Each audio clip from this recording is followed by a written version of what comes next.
Welcome in. Photoshop's only $9.99 a month. It's the industry standard, but it's also really intimidating. So let's go through it together as if we're opening it for the very first time.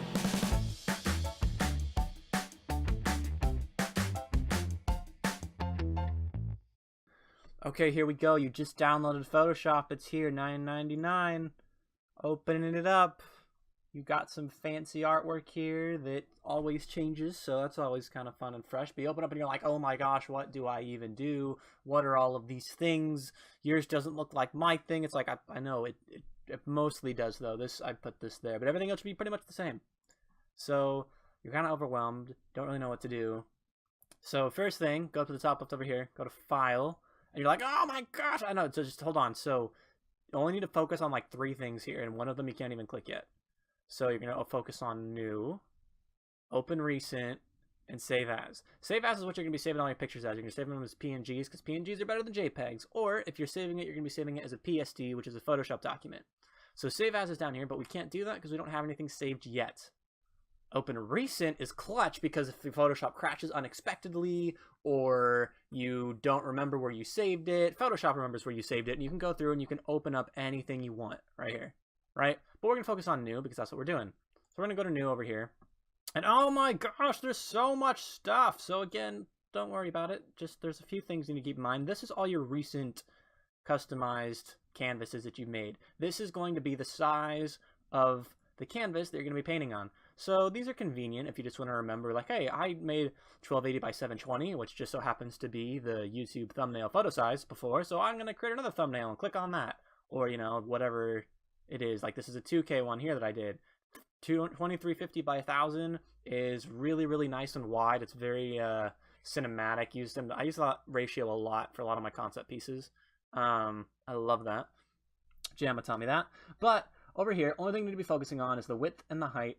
And if this is on pixels, and this is an RGB color. If this isn't on RGB color and it's on grayscale, you're not going to be able to have any color on your piece at all.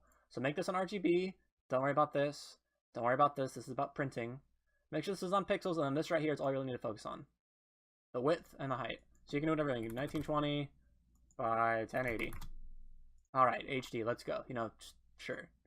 So that's a good place to start, and now you're in Photoshop. So, go over here, grab your brush, and just start going. Hooray, you've made it. Just kidding, don't do that, Control-Z. So, important things to keep in mind. Right now, you are looking at the background. And the background is just that, a background. It's locked. You don't really want to be drawing on it. So what you want to do is you want to create a new layer. And layers is like pretty much like the best thing about Photoshop. So you can create a new layer by hitting this little piece of paper down here. Or you can do Control-Shift-N right there. Sure, hit yes. Boom, new layer. Ta-da. Now, keyboard shortcuts. I just brushed to the first one, Control-Shift-N. If you hit Control-Shift-Alt-K, it brings you up all the keyboards and shortcut menu. And again, this is super intimidating because Photoshop has a billion different things that you can mess with that can be pretty intimidating, especially when you're starting out. I feel you. So application menus is just all this stuff up here. So like File, Edit, Image. So if you want to get a shortcut for anything that's up here, you go to Applications. If you want to have a shortcut for anything that's over here on this left side, all these goodies, which you're going to be using a lot more often, go down here to Tools. All right, and now you can move them and choose whatever you want. I'm gonna go a little bit slow, just so that for the people who freak out, like, I want to know what your things are. I'm gonna just start scrolling, and you can just remember and play this back. If you're like, what is he doing? I'll make a whole nother video on shortcuts because Photoshop is designed to, or at least the way I use it, is to focus on creativity and just use shortcuts to be able to minimize the amount of thoughts that you have thinking about, like, actually the technical aspect of it. So you make it really convenient for yourself to just go through and create, and your fingers are flying across the keyboard, and you don't have to worry about all this clicking and clacking and all that. But again, when you just start out, you have no idea what you're doing, and you wish you knew what those, you know, shortcuts were. So the juiciest, most unique thing that I have right now is the decreased brush size and increased brush size is on Q and W right here. And so I don't, instead of having to go up and move them by hand up in the top left-hand corner. Next brush and previous brush is on S and D. That's pretty unique. Everything else is mostly standard though. pretty gosh darn standard. Okay, so that's that. So we have a layer. You know the importance of shortcuts. I'm going to be saying out my shortcuts as best I can as I do them. And if I don't, then call me out in the comments and I'll tell you what they are.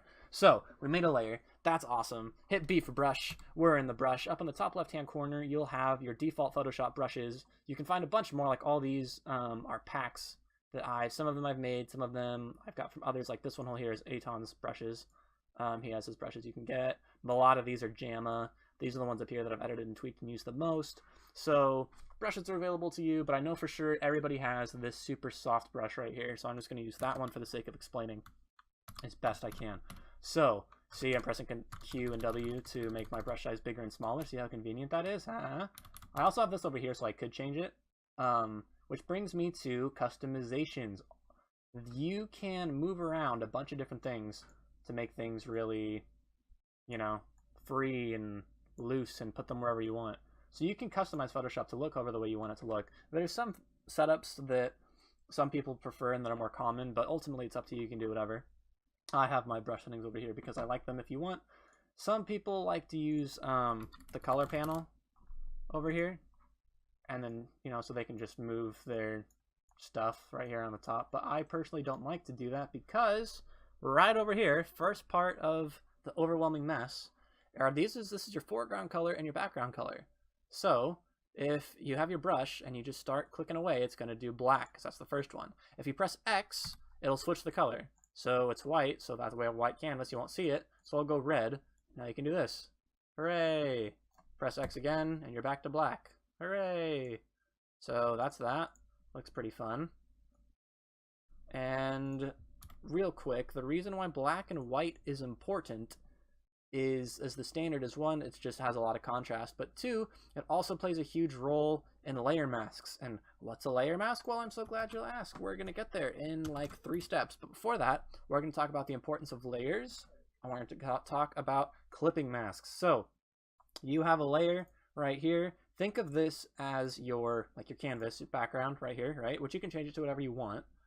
But your layer is, like right now, if you get rid of the background, there's nothing on here. This checkered board means it's transparent, which means if you were to draw, for example, I don't know, something really contrasty like a face, like that, and then you were to export this file, save as, PNG, whatever, and you put this on a website that's like blue, you would have a black smiley face on whatever blue background the website's on, right? So you can export something without a background so that it takes on the background of whatever you're putting on. This is good for websites and like stickers and other things like this. Or if I wanted to put this smiley face into another canvas, per se. Say, for example, there's another, I created something more complex. So like my logo, my face logo, right? This guy right here, I made him in something like this. It's transparent. And then I exported him as a picture, and I can put him anywhere I want because I export him without the background. So that's good background for you. Now, this is such an ugly brush, man. Okay, so just because it tilts me, if you go to brush settings and open it up and take hardness all the way up, you won't get this super soft, obnoxious airbrush look. Also, as a design element, just as you can tell right here, if something is sharp in the foreground and blurry in the background, the sharp object looks closer to the viewer than the blurry object. So that's a little bonus for you. See how this looks like it's popping out more than this? Same with photography. If your background's all bokeh and it's out of focus, it puts more emphasis on the foreground. So I'm just going to make it hard because I don't like how annoying this is to draw with.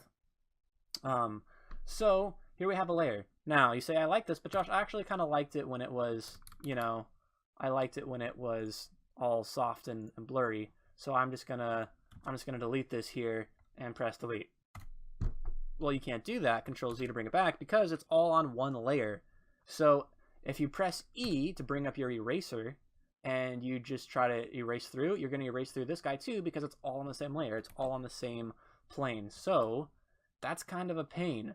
So what you need to get in the habit of doing is you need to actively be aware of what you're drawing.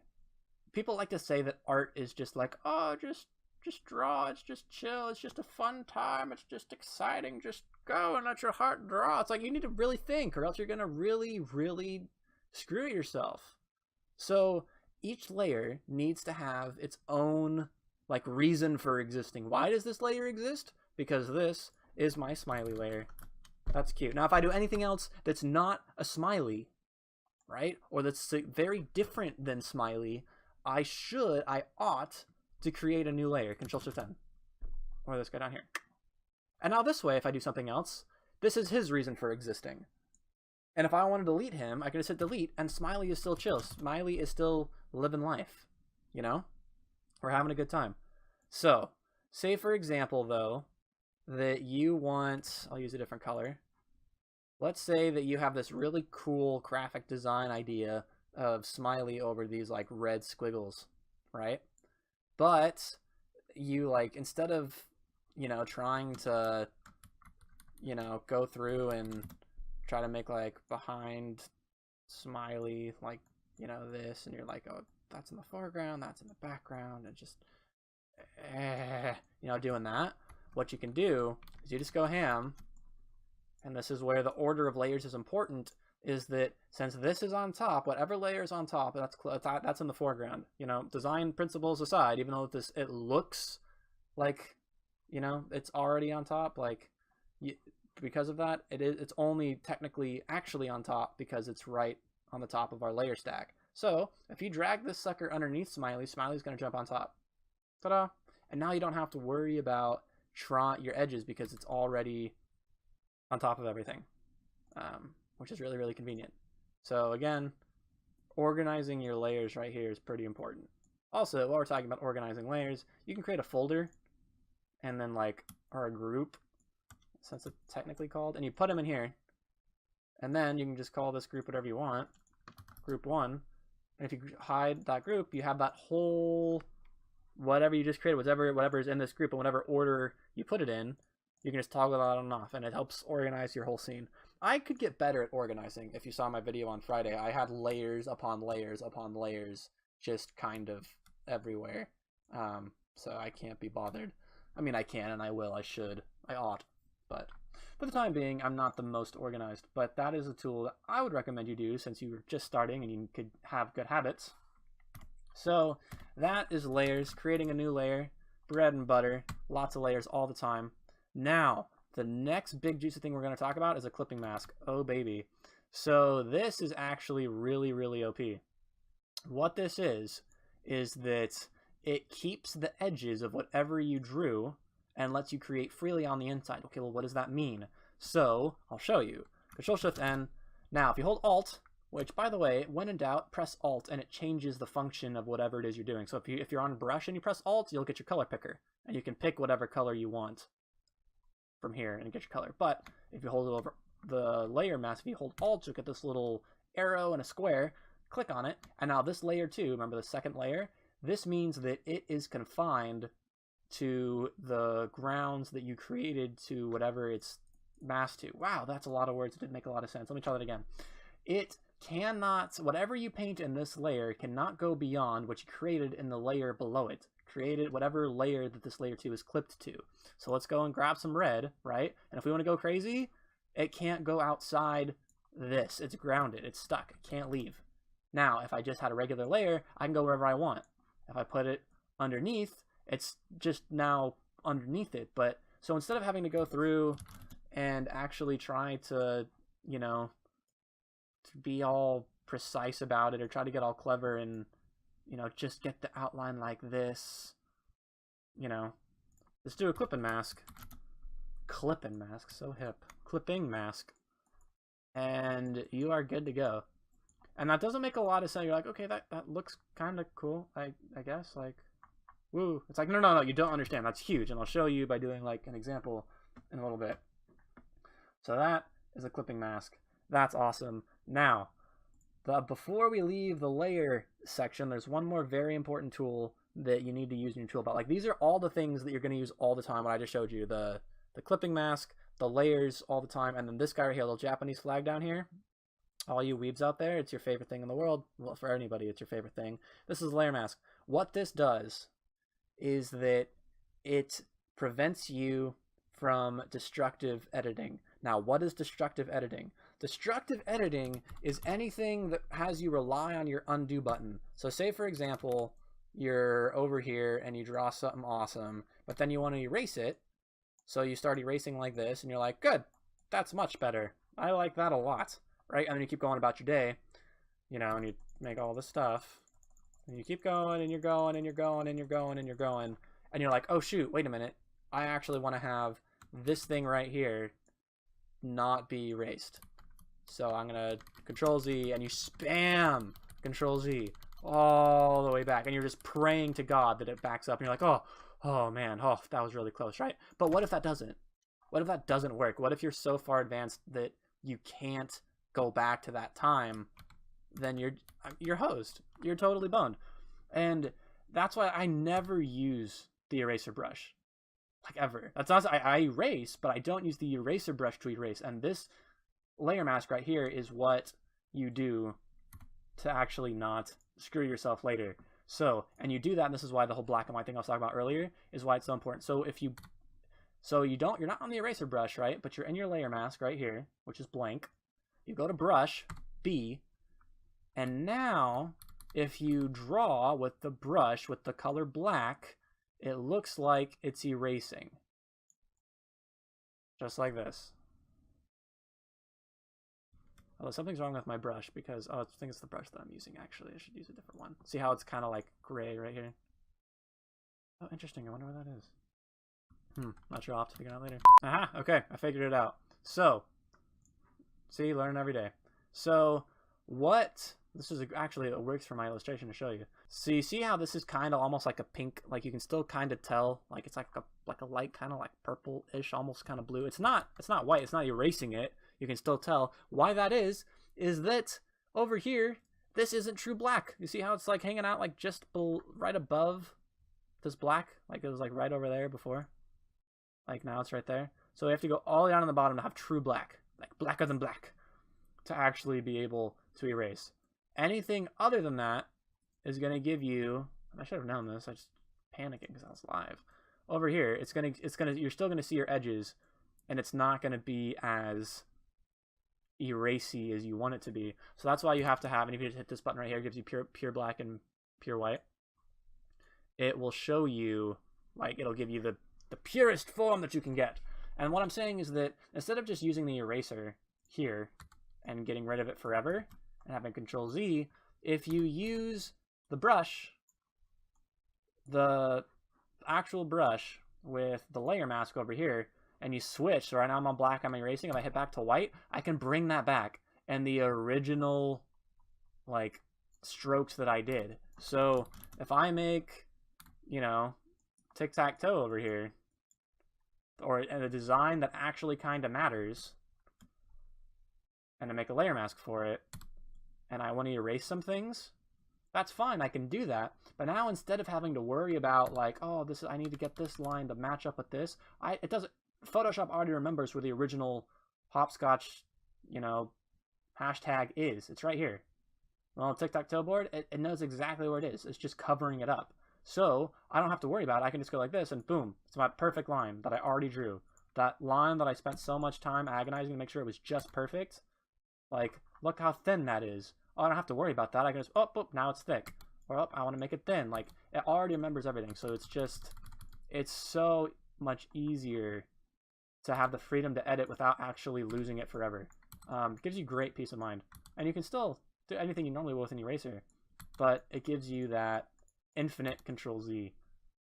And it's a lot more freedom, a lot easier to do. Speaking of Control Z, which is a little weird in Photoshop compared to other things that you might know it from, like Microsoft Word or whatever else you know Control Z for. So Control Z, if you spam it, it only toggles the most recent undo.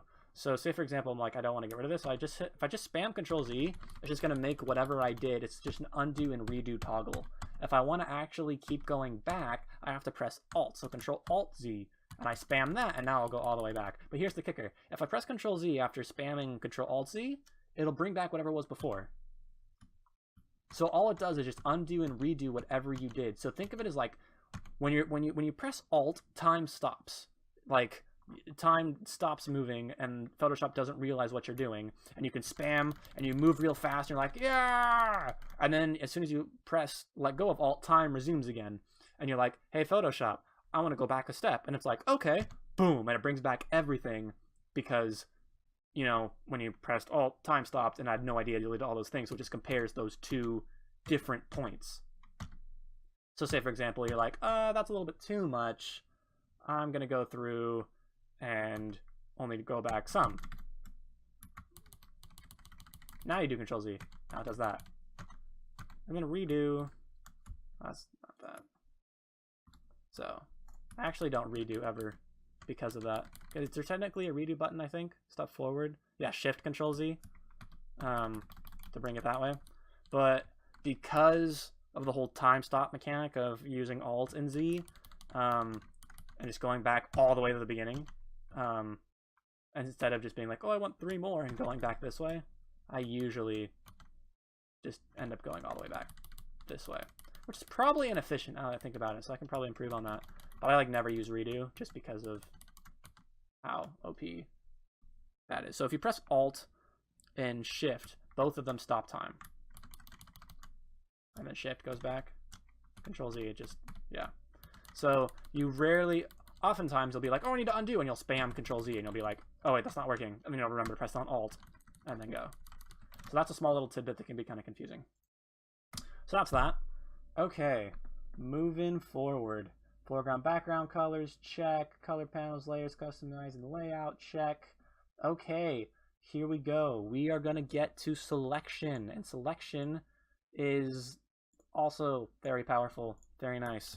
You're going to use it a lot, but you use it, it's easiest to find selection tutorials and using it like when you actually have something to do. So here is my classic reference photo of my night bro, and we are going to start to slowly recreate that scene using the tools and the tips that I am teaching you right now in Photoshop as a brand new noob. This is just how powerful Photoshop is and how easy it makes creating things. So you dropped in a picture from wherever it is, and it brings it in as a layer, right? But it has this little funky icon which says, hey, this is a picture, this isn't your average Joe Blow thing.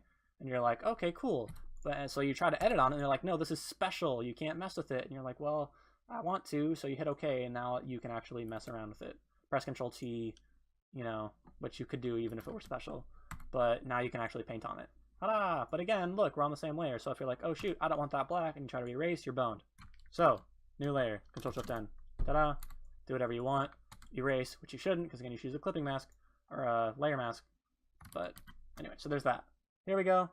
We're ready to go. Selection. Now, say for example, you want to get rid of the sky. You like this foreground, but you don't really like this background. What do? Well, there's a couple things you can do. This magic wand here is pretty broken.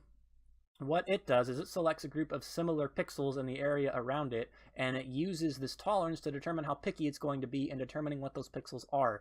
So if it's defaulted 100, and it's also, make sure to click on the layer that you're selecting, it's defaulted 100, and it's going to pick a bunch, it's not going to be very picky at all. It's just a really lazy bouncer of who it's going to let into its pixel club.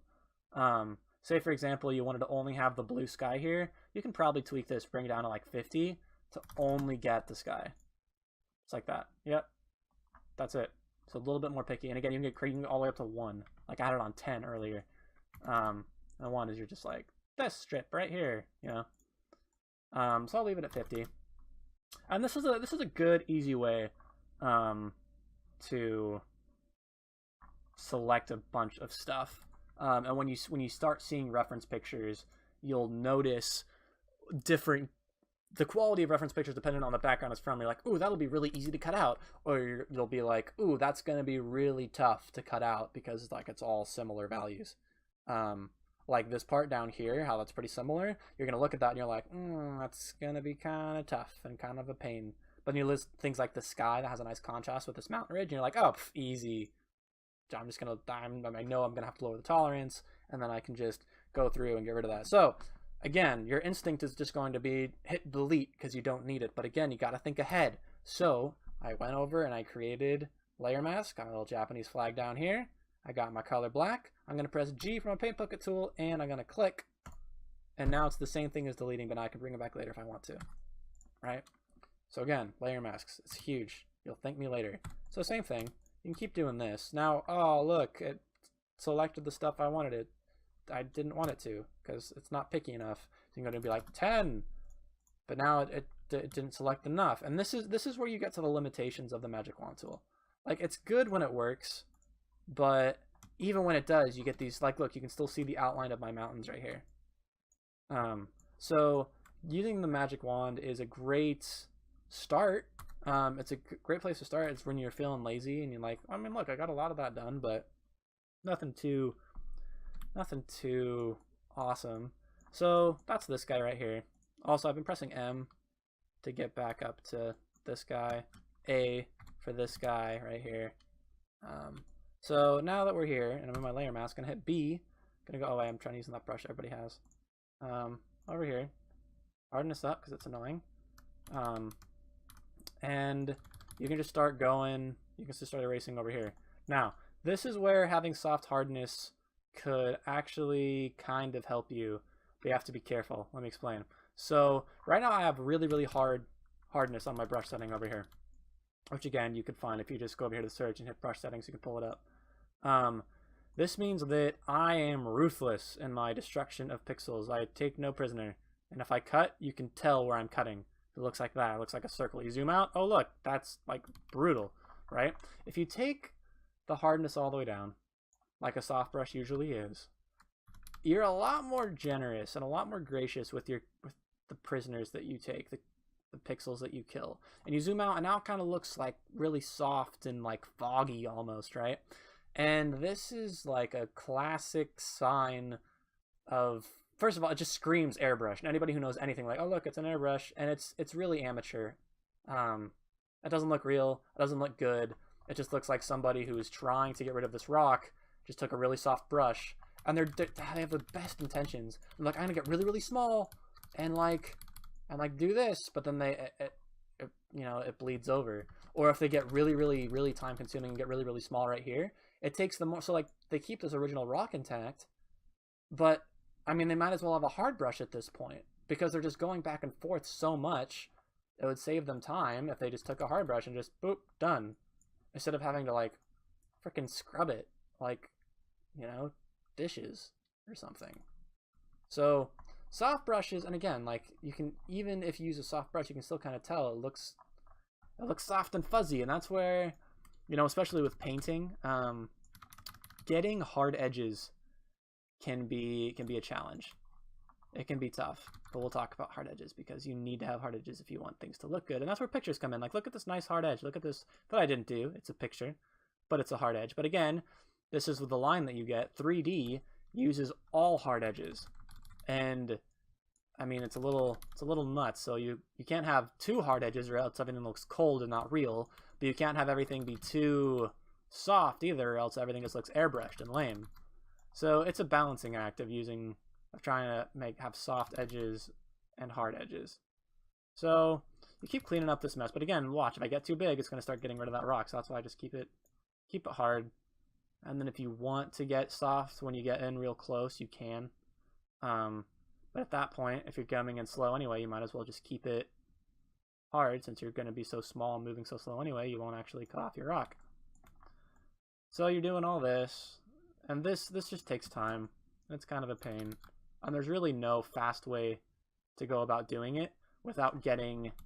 I mean, fast gives you these little gradations here, these little mini things that I'm erasing right here. So you can go through and do this all by hand. Or, for a slightly faster way, go to lasso, and I use this technique all the time. Because the thing that takes the most time is what I did for this rock, when you're just like right here along the edge, just babying it, trying to get everything exactly, and that just takes time. It just, it's, if you know, what is it? If you do like After Effects, it's kind of like rotoscoping, just frame by frame. So the lasso tool gets you close. So just so I don't have to go all the way around to show you, but I mean I will anyway, so let's go all the way around. You go over here, drag it all the way up, and now you have everything up here selected, and you kept, you know, the closest part to do later. And you can just spam you know, the paint bucket tool, and you got rid of all the stuff up here, instead of, you know, I would have to go through and erase all of it by hand. Now you still have to go through and do all of those small stuff, right? So, and also, you know, when things like grass like this, you'll look at it and you'll be like, what do I do if I just do this? Now it looks weird. Like there was grass there, like, it looks like a picture. It's like, yeah, I know, it's cool. Like that's where the whole paint over thing comes in, because I mean, you'll just take this and, you know, actually just paint some grass on top. I mean, not with a hard brush, not with this solid color, but like, again, like you'll have to paint some things, but don't freak out just when you're editing it and it doesn't look right. Like that's a pretty big tip, to be honest. When you're working and it starts just looking like horse shit and you're like, oh, I'm a terrible human being. It's like, hold on, you just started. It's okay. It's okay. It's okay. Hang in there. You'll make it. It looks bad right now, but that's why you're not done. It'll be okay. And you have to tell yourself that, because so many times you'll be like, this is disgusting. Also, fun tip, if you want a straight line, hold down the shift button and you click here, click somewhere else, it'll take a straight line to whatever it is you're going. Kind of like, think of it like, do you guys play Line Wire in middle school, or like that sledding game? Where you just draw lines and you have that little dude on the sled and you do like crazy tricks and stuff. And all the super pro, you know, skating things you'd see on YouTube, they all use straight lines, and they would just use things like, wow, I'm going on a huge tangent. Like, but they would do things like, this, and they would like make curves this way. And then their little sled guy would be going like crazy fast. And you're like, how did they do that? Like, so that's what I did, as opposed to being like, look, a curve, you know, and then my little sled bro, you know, would like die right here, right? So that, you know, knowing that using, and like even computers, you go to 3D software, like they can't make circles, they just use straight lines to try to make it look like a circle, because computers do straight lines. Anyway, knowing that you can create a curve with nothing but straight lines, and you create a straight line by pressing shift. Here you go.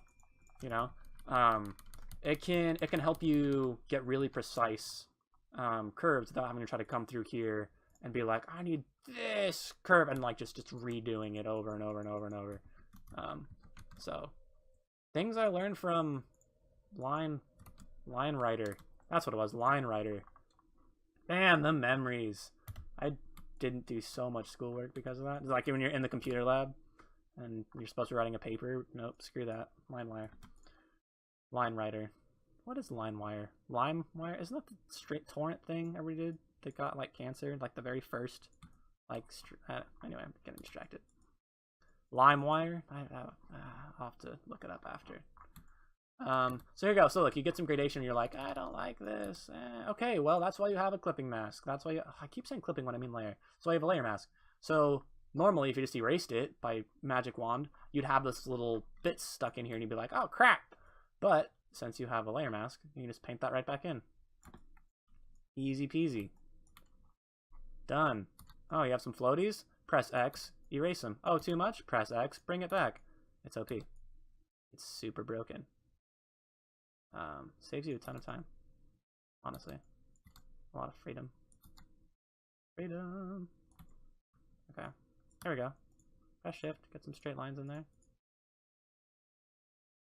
Alright, that's good enough for now. So here we go.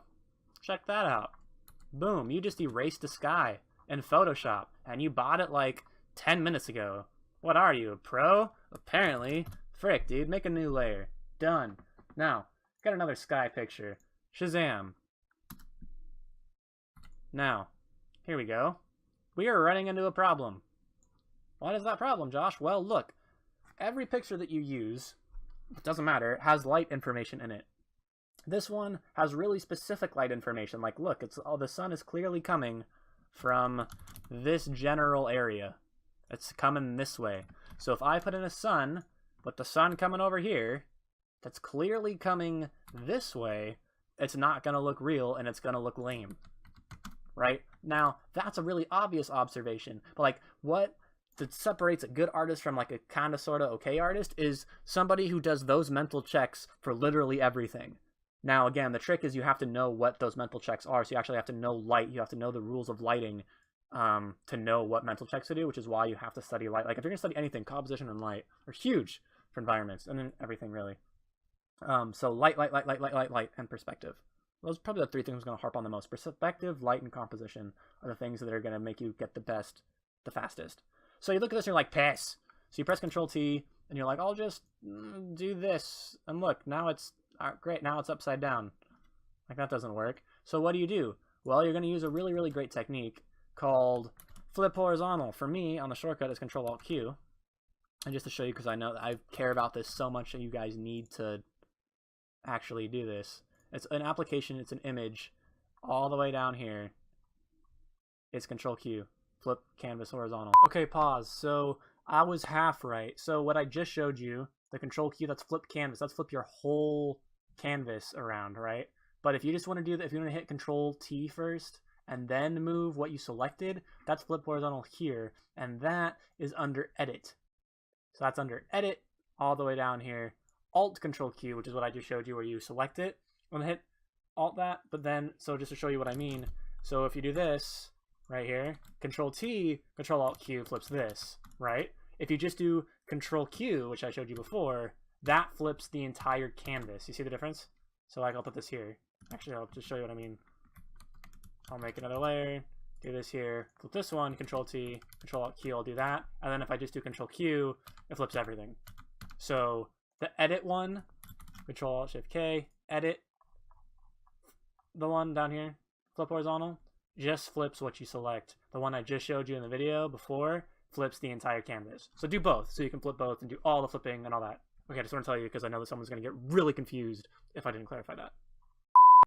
So what that means, every time you press Control-T, and you press Control-Alt-Q, you can do this. And you're like, well, why do I care about that? I'm like, well, my friend, when you are creating something, actually, I'll put this picture, I'll put it, oh, whatever. When you're creating something, right, you look at this and you're like, that looks good. This looks amazing. Now, this is just one picture, and you can kind of already tell that it looks good, but flip your canvas.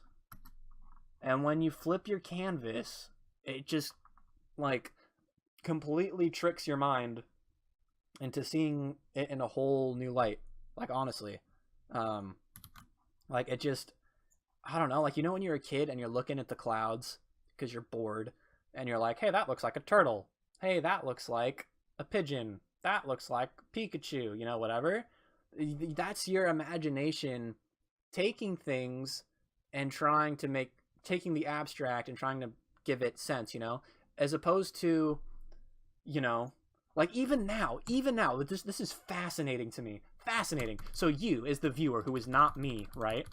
If I go through and I take this brush and I do something like this, right? You see something completely different than I do. Like, as me, and this amazed me because I'd watch other people do this. Like, I look at this, and the thing that I see right off the top of my head is I kind of see stairs. I kind of see stairs. You know, if this goes all the way through, you know, it's like a winding staircase. You know, and they're getting bigger as they get closer. You know, and I could have a dude stand, you know, like walking down, you know, like, oh, I'm gonna erase here. I could have a dude stand like right here, you know, and there could be another dude walking down this way, another dude down here, another dude down here. You know, like that's what I see, right? From this, right? But it could also be something else, right? And I saw stairs because I drew it and then I saw that, right? Or it could be, let's see what else it could be. Okay, I mean, the perspective's kind of weird, but it could be like a cliff here. If I erased this,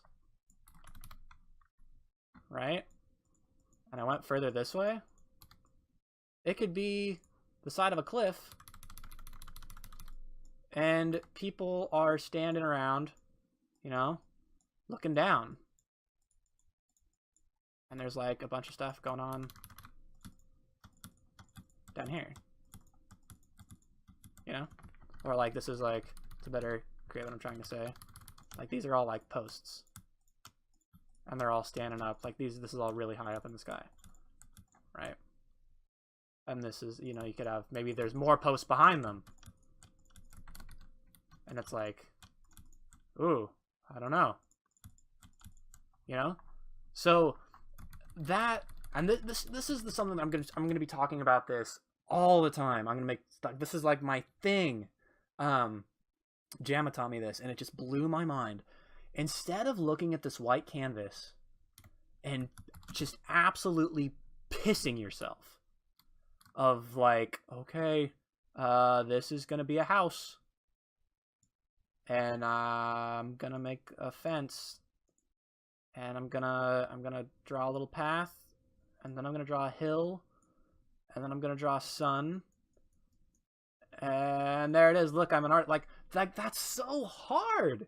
Like, some people, again, a lot of people have pictures in their head, images in their head of things that they think are badass and they're amazing, and they're like, I want to draw that, and I'll be so sick if I could do that, and they try and it looks like trash, right? That happens when you don't have enough information in your head to communicate what you want. Like, you don't know enough about perspective, you don't know enough about light, you don't know enough about composition to make what you see in your head a reality, right? That's a valid problem, and that's something that gets remedied with practice and getting more knowledge, right? But when you have that knowledge already, because you learned it and you spent that time, you come back and this is still intimidating, because you're not going to have that super sexy picture in your head all the time. Like, you think you will, but I mean, people get art block for a reason. Like, if it's your job to iterate stuff, you're not going to just know. That's where knowing composition comes in. But that's where, you know, flipping the canvas horizontal, bringing it all together, you know, changing your perspective, right? Making you see things differently, which also shows you when things are wrong in your composition. Because if I didn't draw this, or like if I drew this instead of just had a picture, I'm sure there'd be some things that would be wrong. So let me just do a quick example. So if I do this, right? Let me just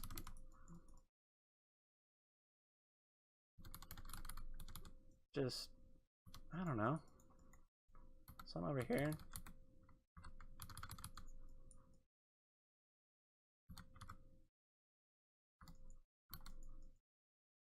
Frick, I don't even know. So I look at that, and I'm like, okay, it's kind of like a path. Kind of going back into Z-space. Pretty meta. Flip that canvas. Okay. I kind of see a little bit more. Like, now I see, now that I flipped it, I see that this doesn't fit the perspective that I want. I want this to be more at an angle. I want it to be coming down more like this. I think that looks better. Flip it again. Now I wanna do this. What does that look like? Flip it again. No, it doesn't work. It's too steep of an angle. Stop it. Hey! There we go. I was hitting tab instead of Q. Yeah, I yell at inanimate things all the time. I like name everything. I think it's because I like people so much. I just like personify literally anything and then yell at it. Just kidding. Well, not I yell at a bunch of inanimate things, but not you. Never you guys. I'll never yell at you guys. You guys are bros. Or dudettes, whichever one you are. Anyway, so that's flipping canvas horizontal, right? It opens up. It tricks your brain into being loose. Instead of just, oh my gosh, guys, because that was me. I'd be like, what am I gonna do? And I like agonize over every single stroke and be like, yes, I think that is the base of a house. It is. I know it for a fact because that's what I made it to be. And it's like, it doesn't have to be a base of a house. Like, I mean, it could be a cube if you want it to be. And that doesn't have to be a cube if you don't want it to be either. That could be, you know, something else. So, like, view everything you're creating like clouds in the sky. Alright? So, again, V to select, Control-T, Control-Alt-Q. Move it around.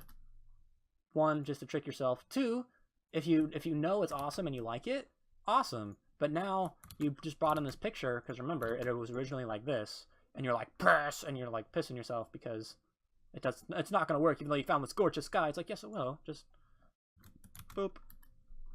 Done. Now, remember how we talked about how the order of layers is important? Like, this is on top, and you're like, I want this to be back there. What you could do is you could try, you know, you make it big first, and then you bring it up, and then you just start trying to, like, you know, because you're smart. You're not just going to erase. You know better. But you could use like a clipping mask and be like, look. Okay, bring that back. Oh, too much. Oh, nope, too much. You know, and you can do this. And like you're just guessing basically. You're like, yep, okay. Okay, first of all, you can do that, and that's valid, and sometimes you'll have to. But check how easy this is.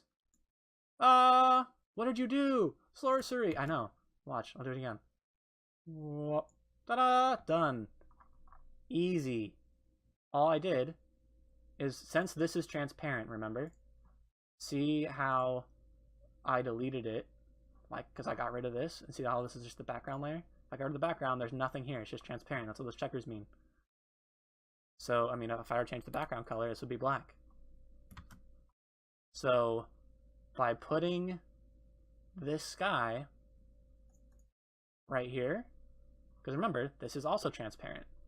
So watch, if I drag this down here, right, and now put this guy in, you'll see this hard edge.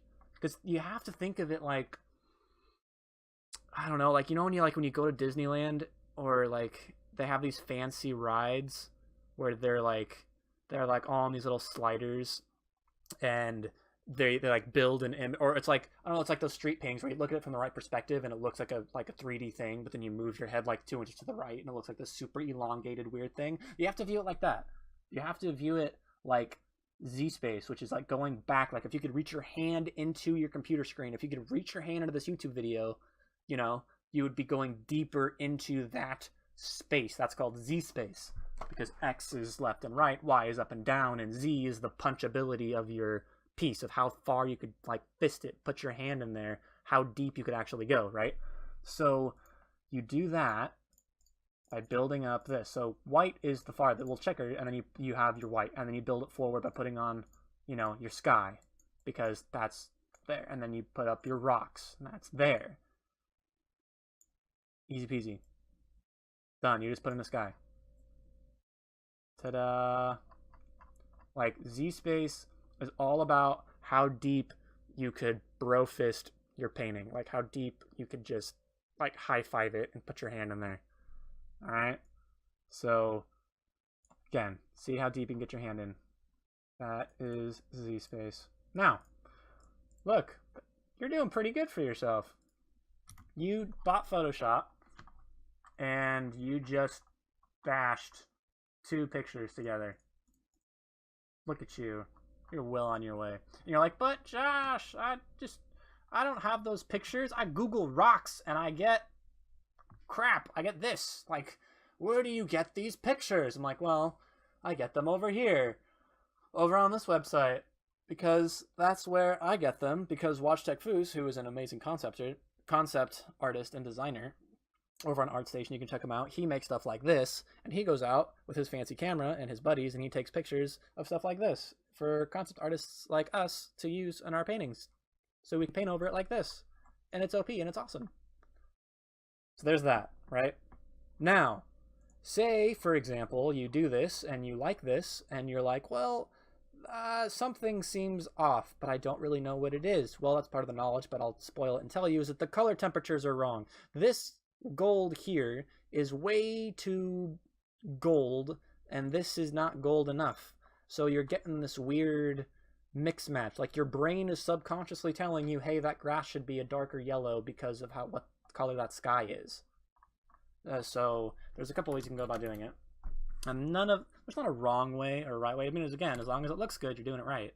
So you can take an airbrush, heaven forbid, and just, you know, lower the opacity here, take this gold color, and just kind of just paint like this. Be like, yes, look at all that, it's gold, you know, and then you erase using the same brush. And you're like, haha, and, I mean, like half works, kind of. You put in a ton of atmosphere now, like that's like a haze, like, like 4 out of 10. Good effort. 4 out of 10. There's better ways to go about doing it.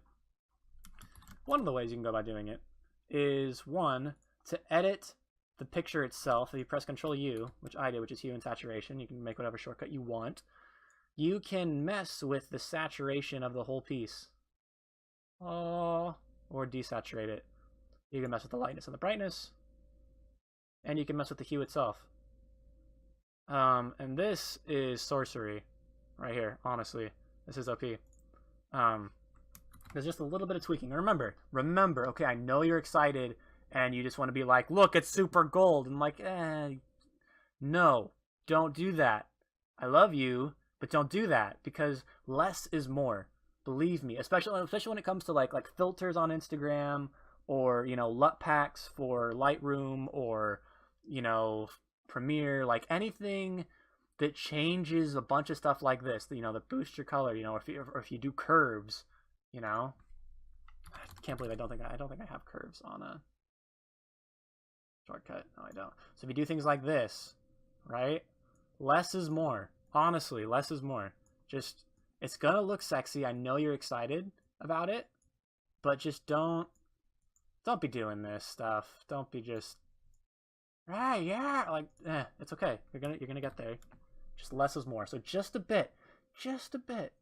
So again, golden hour, which I am a sucker for. If you can't even, like, you can tell by now. It makes everything more saturated. Not this saturated. Not even this saturated. Like, just like a skosh above normal.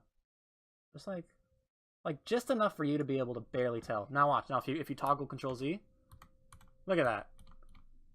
That's huge. And how much did I move it? Not very much. But yet you can already tell the significant difference. So just baby it just a bit. So that's hue and saturation, right? Now, another thing you can do that I use a lot, if you press Control Y, which I put for match color, this is actually, it's kind of dangerous, to be honest, because it either works really well or it doesn't work at all. And what that does is it matches the color temperature of different pictures. So source is your untitled one, which is the actual like PSD file, and then you choose the layer that you want to match to. So right now we are on our Rocky Hillside 83 over here, right? And we want to match the color to Dusk and Dawn Sky 31. You do that, ooh, that didn't work very well at all. That did not work at all. If you lower the color intensity, nope. Oh, lower the luminance maybe. No. Okay, but like, it's just as an example of what that could work and be like. Let's say you take something else. Like, let's say you take, what's a color that's totally different? Okay. Let's just say you take this guy right here. It's like, it's a cloudy day. It's not even close to golden hour. And I mean, you can try to hue and saturate. Like, you can try to find your yellow. Kind of like pump up the saturation to find the extremes. It's not okay. Yeah. Okay, there's that. And I'll drop this back down. Like, no, it's just not working. You know, it's just So that's for everybody. Like, but I love this graffiti. Like, whatever, right? So say you love something about this piece, but it just doesn't work at all, and it just. So what you can do is you can go to match color over here, not that. Go to match color. Please. Oh, I have to edit it first. So again, this little, I'm a picture. You want to mess with me? I'm like, yes, I want to mess with you. For now, you'll let you do match color. Untitled one, derelict car park. I want to match it to Rocky Hillside. Oh, that helps. What if I match it to the sky? Ooh, no. Rocky Hillside? Yeah. Okay. That to that. That to that. And now you can go back into hue, color, and saturation. And you can start getting a little, ooh, okay, we're getting there. We're getting somewhere. Lower just a bit. That contrast is too much. Like, look at those plants. They're like neon. I'm trying to get them somewhere in there. And then now you have my permission to create a clipping mask. Go through, lower your opacity, put it on like multiply, or you don't even know what these are. I haven't told you about these blending modes. These are fun. Ross Jaws right here. Color dodge all day. It's fun, but you have to. He does it really well, but a lot of people don't.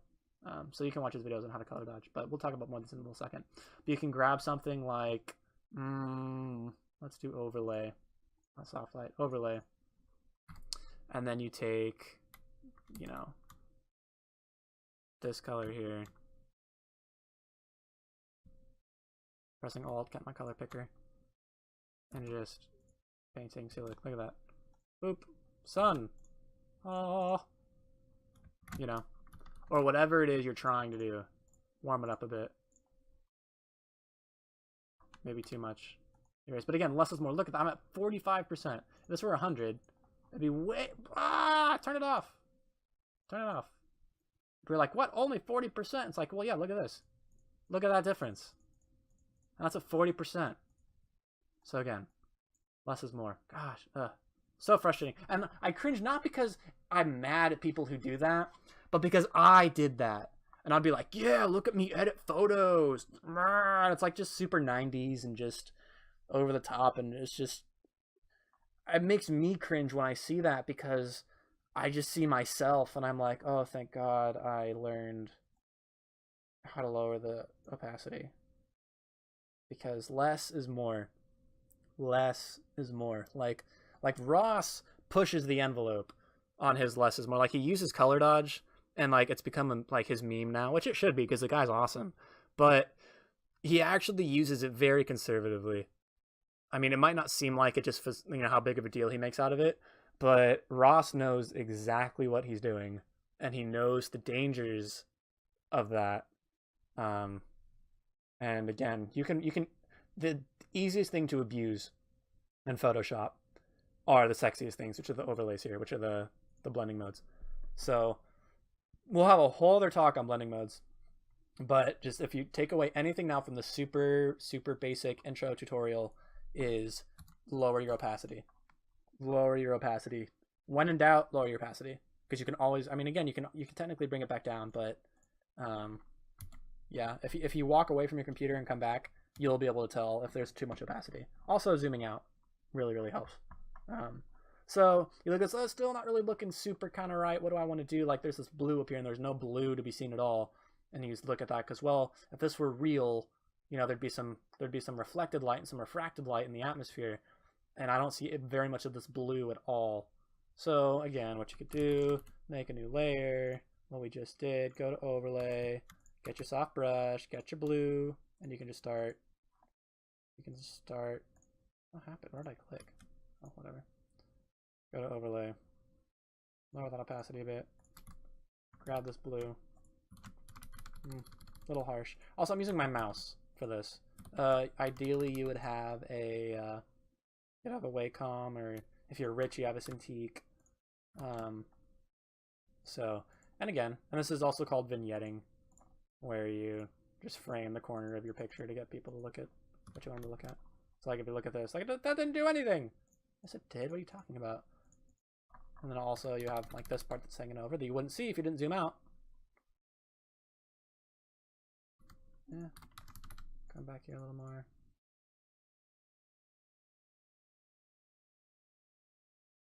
Yeah. And you just keep loving on this. Keep loving. The most exciting stuff gets done within like 30 seconds. Like the most exciting bit happens right off the bat, which is cool. It's good for morale. You're like, yeah, sky, yeah, rocks, this is sick. But then the rest of it is just a bunch of small things like this. When you're zooming, you're like, that did nothing. That did not. I need to increase my opacity. That's what, because I need to see a difference. I need to see a change. And it's like, you will, but remember, you are biased. You are the worst person to tell you what you need. I mean, you have to be dangerous to trust yourself because you're looking at this thing for hours. And then you kind of get stuck in your own head. And then, you know, you come back the next day and you look and you're like, oh my gosh, what is this atrocity? And you like freak out because how could I have been so blind? It's like, well, you've been looking at it for hours. So your head's not as clear as it could be. So that's why you just have to, and you learn that by experience. So just lower the opacity a bit. So that is a pretty solid intro to Photoshop. I mean, Photo Bucket here, which I use mostly for, you know, filling in my layer masks over here. Brushes over here. You can choose them, you can mess with them, you can mess with them more over here. We'll have a whole other video about shape dynamics and everything else. How to edit your brushes. Honestly, you don't have... I mean, it makes people feel good when they can edit all your brushes. Some things you should be able to do. Like, I knew to edit the hardness to make it not soft. You have spacing, which can be helped with, like, patterns and stuff. Like, you know... if you do this, that can help if you're putting like rivets in like a piece of machinery or something like that. So I mean, there's some things you need to know about here, or you know, if you have something like this that's like a texture one, you can rotate it to make it be a little bit different. So, but again, most of that's pretty intuitive. You don't really have to get too crazy over here. Until you start getting into stamps and making your own brushes, and then we can start talking here. But honestly, like, I'm not even at the point where I need to make my own brushes, really. Like, these up here are just ones that I've edited and like tweaked slightly or know how to tweak, and the rest of them I got from Aton and Jamma, because I'm gonna trust. I mean, if they can make cool stuff using their brushes, that's one less step I have to try to replicate, you know? Like, if I could just use their brushes and learn how to use their brushes, like, I'll learn why they do what they do over time, instead of trying to be like, you know, so I talked about, you know, depriving yourself of an awesome tool because you feel like you're not allowed to use it. Who says I can't use Aton's brushes? Like, I'm clearly not going to be able to use them the same as Aton, because I'm not him. But if I practice with them and I look at them, like those birds that I had in the other one, that was just literally a stamp. Yeah, I didn't have to draw that. And that was awesome. It helped a lot. You know? So, again, using this doesn't make me awesome at all. Like, you have to know how to use these things, but it's just more tools to use. So, like, there have been days I've just gone through and I've just clicked on every single brush and been like, what is this? Whoa, that's awesome! You know? So, Aton's brushes, Jamma's brushes, that's what I use. They're awesome. Super sick. Like, oh, like I wouldn't have thought to do that before. Now, again, because I'm on the overlay layer. But overlays is pretty cool. But again, that's way too harsh. Way too harsh. Even though it looks cool up here. You're like, whoa, look at that bright color. You zoom out and you're like, nope, how about not?